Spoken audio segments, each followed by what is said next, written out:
Objective ng ating lesson or ang mga dapat yung matutunan for this week are actually this one. So, first is, you're going to translate English phrases to mathematical phrases and English sentences to mathematics sentences and vice versa. Or in other words, ito yung ginagawa nyo nung elementary kayo na you're expressing the mathematical expression or the number into words and words into numbers. Okay, so madali lang ito. Kayang-kaya natin yan. Illustrate and differentiate the related terms in algebra. So, noong last week, ang pinag-aralan natin is on measurement. So, ngayon naman, we will move on to algebra. Okay, algebra. And for number 3, the third one, you're going to evaluate algebraic expressions for given values of variables. So, we will go on with this. We're going to evaluate. Ayan. How are you going to evaluate our algebraic expressions? And then, the last one, we're going to add and subtract our polynomials. So, syempre, marunong na dapat kayo mag-add ng numbers at mag-subtract before adding and subtracting polynomials. Okay, so are you ready? So this one. So in your learning activity sheet and in your IPLR, I let you do this activity. So this is just actually an activity para matutunan nyo yung mga terms na ginagamit sa pag-translate ng ating mathematical equations or expression into verbal expressions. Okay, so this one, activity 1 is match me. So, you're going to translate the mathematical operations. So, these are the mathematical operation. We have 4 operations. We have the addition, subtraction, multiplication, and division into corresponding words. Choose your answer on the box or in the box below and write it on the appropriate shapes here. So, ito yung mga shapes that will match to the operation. So, meron tayong mga answer dito. If you fill up natin yung mga answer na yan, ilalagay natin kung saan sila dapat nakalagay. So, as you can see, the first one here is increased by. Excuse me. Saan kayo lalagay yung increased by na yan? Ayan. So, is it addition, subtraction, multiplication, or division? Ang pag-isipin ng increase, dagdag. O, dagdagan ng. So, of course, it is sa addition. So, ayan. Susulat natin doon yung ating increased by. So, ibig sabihin, pag plus, ay gumagamit tayo ng salitang increase by. Let's say for example, meron tayong 9 increase by 2. Ano nga bang ibig sabihin yan? 9 increase by 2. Kapag isusulat na, so this is actually what we call as the verbal phrase. At kung i-translate natin siya sa mathematical phrase, ano ang kanyang mathematical phrase? It will be, ayan, 9 increase by 2. Oh, madali lang ba? Yan. Next, we also have here the word product. Ayan. Product. Ayan. So, paano naman ang product is under siya sa multiplication. Ibig sabihin, pag naririnig mo yung salitang product, ang operation dapat napapasok sa utak mo is multiplication times. Ano? So, paano naman ginagamit yan? Let's have an example. This one. The product of 4 and a number. So, ano ibig sabihin yan? The product, ibig sabihin, ita-times mo daw yung 4 at saka yung number. Alam mo ba kung ano yung number na yun? Ano yung number na tinutukoy niya dito? Kapag hindi mo alam, i-represent natin siya ng isang letter. Okay, pwede mong gamitin yung unang letter ng pangalan mo. Oh, the product of 4 at saka yung unang letter ng pangalan mo. Okay. Yan. So, you may write it as X. Kung X yung naisip mo na letter, kasi naiisip mo si X, ayan, pwedeng X. So, you may write it as 4X. Nasaan na yung times dyan? Yan. So, kapag kasi magkatabi yung number at saka yung letter, ang ibig sabihin niyan ay multiplication. Kahit hindi natin sinusulat yung symbol na multiplication. Ang ibig sabihin yan is always multiplication. Kapag magkatabi yung number at saka yung letter. And mind you, grade 7, bihira na tayo or hindi na tayo gumagamit ng X as our symbol for multiplication. Kasi nga, katulad nito, we are going to represent a number as X. So, hindi mo na maintindihan kung X pa ulit ang ilalagay mo dyan. Kaya, iwasan muna natin gumamit ng X as our multiplication symbol.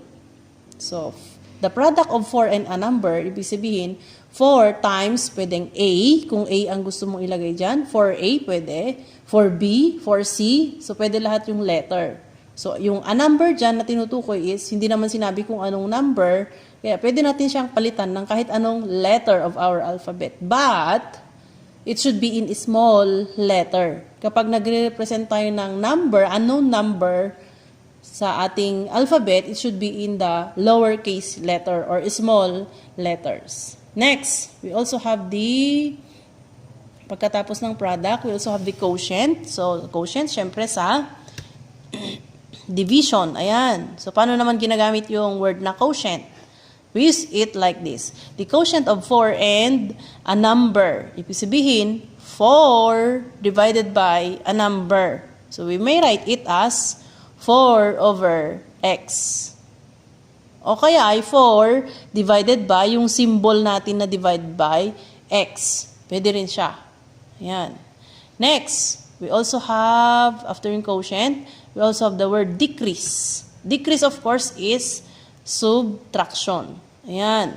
So, paano naman ginagamit si decrease? Siyempre, kung paano mo ginamit si increase kanina, ganun din ang paggamit kay decrease. Example, 9 decrease by 2. Ano yung sabihin yan? That means 9 minus 2. Decrease by 2. Next, shared. Oh, saan si shared? Is it addition, subtraction, multiplication, or division? It is division. Okay. Example, 4 shared by a number. So, ito, pareho lang sila. Ito rin ang ina-explain niya. 4 shared by a number. Next, we also have more than. Ito ang kakaiba. Yan. Kapag gumagamit tayo ng salitang than, o kapag may than, ayan, may than na nadadagdag sa ating mga operation, sa ating word na ganito. So, more than. Saan siya? Is it addition, subtraction, multiplication, or division? It is addition. So, paano naman ginagamit si more than? Example, may nakalagay dyan. 7 more than a number. So, merong dalawang tinutukoy dito. Si 7, si more than, which is plus, si a number. So, tatlo. 7 plus, tapos yung a number. Pero paano siya isusulat? Kapag merong than, a number. So, pag sinasabi nating more than, kapag may than, laging nauunang isusulat yung nahuhuling sinabi. Okay, so ano yung nahuling sinabi? So, ang nahuling sinabi is yung a number. So, yung a number dyan, mas mauna mo siyang isusulat kaysa doon sa may 7. Kasi meron tayong than dito. Okay, so laging ganun ha, tandaan. Kapag gumagamit ng word na than, nauunang isinusulat yung mas nahuhuling sinabi. So, more than a number. So, yung a number, yun muna ang isusulat mo. Dahil yung more than ay plus, so plus yung 7. Okay. Next, we have sum. Of course, sum is in addition. So, paano naman siya ginagamit? We have the sum of a number and 7. Example, the sum of a number and 7. So, ganun din siya. X plus 7. Or, pwede tayong gumamit ng ibang letter. A plus 7. Pwede rin. Next, split between. Ano naman ang split between? Anong operation natin? Is it addition, subtraction, multiplication, or division? Split between. So, it is division. So, paano naman siya ginagamit? Example, a number is split between 2. So, sulat natin siya as X, a number is split between 2. Ayan. Next, multiply. So, of course, it is in multiplication. So, example, 8 multiplied by, or 8 multiplied to a number. Paano naman siya? 8 multiplied to a number. Okay, so this is 8 times a number, or it's just like 8 times x, or 8x. Next, we also have reduce by. Paano naman si reduce by? Yan. So, reduce by, parang decrease by. Pare-pareho lang siya. Okay? So, 9 reduced by 2. So, this is just like 9 minus 2. Next, we also have the word less than. Paano naman ginagamit si less than? Ito, yung kapareho ni more than. Okay? Pag less than, ayan, inuulit natin. Kapag may word na than, mas nauunang isusulat yung nahuhuli na sinabi kaysa dun sa nauna. Example, 38 less than 10. So, anong maunang isulat mo? Is it the 38 or the 10? So, dapat si 10. 10 minus 38 dapat. Ayan. So, this is 10 minus 38. Ganun siya isusulat. Next, we also have times. The word times. Of course, it is multiplication. So, just like for example, 8 times a number. So, ayan, 8x pa rin siya. Yan. So, actually, hindi lang ito yung mga terminologies na ginagamit natin sa ating operations. Meron ding iba. Just like, plus. Yan. So, wala dyan sa pagpipilian. Pero, syempre, common naman na yung word na plus. What else? Just like added by. Added by, ayan, syempre, addition. What else? Difference. So, when you say difference, it is subtraction. Yan, subtraction pag sinabi nating difference. Or katulad ng paggamit natin kay product at saka kay sum. The difference of, parang ganon. Ibig sabihin, you're going to subtract. Next, we also have subtracted from. Ayan. So, ang paggamit kay subtracted from ay pareho sa paggamit kay less than. Na kapag ginamit yung subtracted from, mas nauunang sinusulat yung nahuhuling sinabi kaysa sa naunang sinabi. Okay, tandaan nyo yun ha. Okay, next, we also have twice. Pag sinabing twice, meaning 2 times. 2 times the, taliba, twice 8. So, twice 8 meaning 2 times 8. Meron din tayong tinatawag na thrice or 3 times. Pag thrice naman is 3 times. Sa division naman, meron tayong ratio. Ratio of. Example dito, the ratio of 4 and x. The ratio of x and 2. Ganun ang gamit ng ratio. What else? Divided by. Yan. So, lagi natin ginagamit yung word na divided by. Okay. So, any question with this? Kung may question kayo, pwede kayo mag-question dun sa GC natin. Next na pinagawa dun sa ILPR nyo is this one. Okay. So, you're going to match the English phrase and the mathematical phrase. So, the sum of a number and 5. Nasaan nga ba yung sum? Ibig sabihin, pinag-plus yung number, pero hindi mo alam yung number. So, ibig sabihin, ito ay letter and 5. Pinag-plus yung number, example, x plus 5. So, anong letter yun? Of course, it's letter, ayun, x plus 5. So, it's letter B. Next, a certain number decreased by 4. Ibig sabihin, may isang number, binawasan ng 4. So, minus 4. So, x minus 4. Nasaan yun? It is letter A. Ayan. Next, 5 subtracted from. Ayan. So, meron tayong subtracted from a number. So, anong unang susulat dapat? Yung a number. So, x, dahil subtracted, minus 5. So, nasaan yung x minus 5 dyan? What letter? It is letter K. Ayan. Next, the product of 6 and a number. Sabihin product times, di ba? So, 6 times a number. So, hindi sinabi. So, 6x. Magkatabi lang yun. Kasi di ba nga, pag magkatabi ay, that is multiplication. Okay. Di ba? Ganun sa totoong buhay. Magkatabi, magmumultiply yan. 6 and, the product of 6 and a number. So, we have, ayan, 6x. So, it is letter L. What else? The difference of a number and 9. Sabihin, yung difference, it is subtraction. So, a number, ito ay ito ay letter or variable. So, x minus 9. Kasi puro x naman yun dito, di ba? So, that is x minus 9. Ayan. 8 more than the product of 3 and 9. Ayan, so parang complicated to. Gumamit siya ng more than tsaka product. So, dalawa ang kanyang operation. So, of course, ano ang unang isusulat natin? 8 more than. Ang more than is plus. Pero, pag sabi natin kanina, kapag gumamit siya ng than, mas nauna nating isusulat yung nahuhuling sinabi. So, ito yung nahuhuling sinabi, di ba? So, isusulat muna natin ito bago natin isusulat yon. So, the product of 3 and 9. Ano ba ang product ng 3 and 9? The product of 3 and 9 is 3 times 9, di ba?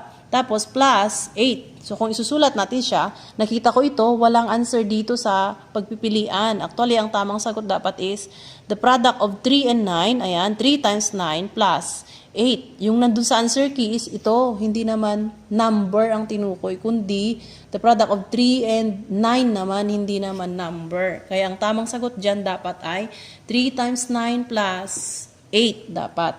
So, ipa-plus natin yung nauunang sinabi. Next, a number x added to 10. So, nasaan siya? Meron daw isang number, i-add siya sa 10. So, letter O lang naman yung a number added to 10. Okay. Next. Ayan. So, kayo na bahala sa mga susunod. Okay. Anyway, na-explain na yung gagawin nyo. Next. Meron pa sa activity 5, I let you write or translate the mathematical sentence into English sentence. So, anong kaibahan ng phrase, kanina ito, phrase, sa ating sentence, sa mathematical sentence? Pag phrase, hindi siya kompleto. Wala siyang equals, ganon. Hindi siya kompleto. Pero pag mathematical sentence, kompleto na siya. Meron na siyang equals. Okay? So, paano naman ginagawa ito? I-apply natin dito, of course, yung ating knowledge doon sa ating sa mga words na ginagamit sa operation. So, as you can see, merong x dito, merong plus sign, merong 2 equals 5. Pwede rin naman na ilagay nyo dito, a number x plus 2 equals 5. Pwede rin. Okay. So, ano pa? Paano pa sabihin ito? Pwede rin natin sabihin na a number, yan, a number x added to 2 is 5. Or, pwede rin natin sabihin, the sum of a number and 2 is equal to 5 or is 5. Yan. What about dito sa number 2? Paano naman? A number x or a number subtracted by 4 is 10. Pwede. Or pwede the difference of x and 4 is equal to 10. Pero paano naman, yung ginamit niya yung less than dito. So, kapag less than ang gagamitin mo, unahin mo dapat yung 4. 4 less than a number x. Ayan. So, in-indicate na niya kung anong number yon. It is the number x is 10. Okay. Kasi nga, hindi puro x ang ginagamit natin. Pwede tayong gumamit ng ibang letter. Okay. Next. Paano naman yan? Parang medyo complicated to. Number 3. 2 times, so yung 2 na i-times dito sa x minus 6 equals 4. So, maraming paraan ng pagsabi dito. So, kung meron kayong kakaibang answer at hindi nyo lang kinopya doon sa answer key na nandun sa learning activity sheet nyo, I appreciate it. Okay. Mabibigyan kayo ng mas mataas na score sa performance task. So, anong pwede nating isulat dito? Twice a number x subtracted by 6 is equal to 4. Yan, pwede. O kaya ay, pwede mo lang din isulat, 2 times a number x minus 6 is equal to 4. Pwede rin. Yan. So, ito naman, 6x is equal to 36. Ano ibig sabihin yan? This means, 6 times x is equal to 36. Or, the product of 6 and x is equal to 36. O, bakit 56 yung nandun? This should be 36. Paki-check. Next, x minus 7 is equal to 10. So, kayang-kaya nyo na yan. Okay? So, ito, medyo complicated itong number 6. Paano to?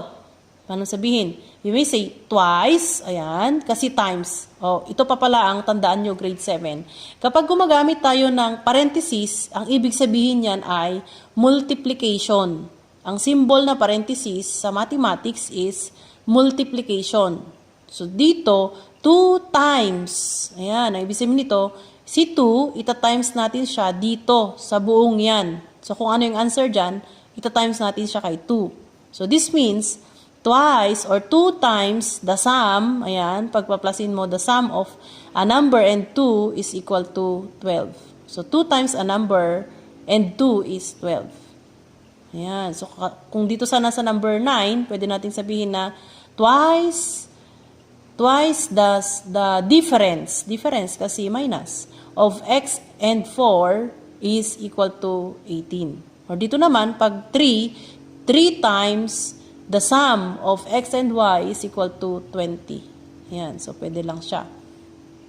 Ito, yung gamit ng ratio. The ratio of 15 and a number is 3. Ayan, the ratio of 15 and a number is 3. Or 15 divided by a number is equal to 3. Pwede rin. Next, para matapos na. Next is this one. Constants,